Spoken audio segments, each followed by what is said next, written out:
স্থানীয় সময় রোববার পর্যন্ত যুক্তরাষ্ট্রের সরকারি অচলাবস্থা ৪০ দিনে গড়িয়েছে। বাজেট পাস না হওয়ায় বন্ধ সরকারি অর্থায়ন, স্থবিরতা প্রশাসনের গুরুত্বপূর্ণ কার্যক্রমে।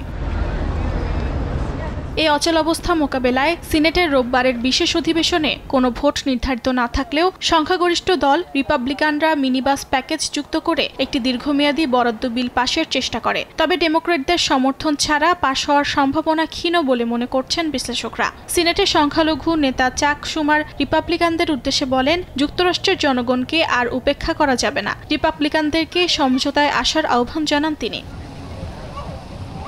এদিকে শনিবার রাতে অঙ্গরাজ্যগুলোকে অবিলম্বে খাদ্য সহায়তা কর্মসূচিতে অর্থ বিতরণ বন্ধের নির্দেশ দেয় ট্রাম্প প্রশাসন। নির্দেশ অমান্য করলে জরিমানা দিতে হবে এবং ফেডারেল সহায়তা স্থগিত হবে বলেও হুঁশিয়ারি দেয় কৃষি বিভাগ। তবে কিছু অঙ্গরাজ্য এরই মধ্যে আদালতের আদেশে সহায়তা বিতরণ শুরু করেছে।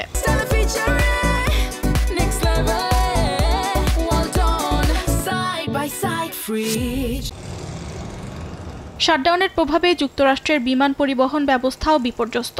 রোববার একদিনেই দেশটিতে ১,৭০০টির বেশি ফ্লাইট বাতিল হয়। বিলম্বিত হয় আরও ৫,০০০-এর বেশি ফ্লাইট। ডেল্টা এয়ারলাইন বাতিল করে মোট ফ্লাইটের ১৪%। ফ্লাইট অ্যাওয়ারের তথ্য অনুসারে এই শাটডাউনের কারণে New York Liberty, Chicago O'Hare, Charlotte Douglas, Atlanta Hartsfield Jackson এবং জন এফ কেনেডি আন্তর্জাতিক বিমানবন্দরের ওপর সবচেয়ে বেশি প্রভাব পড়েছে।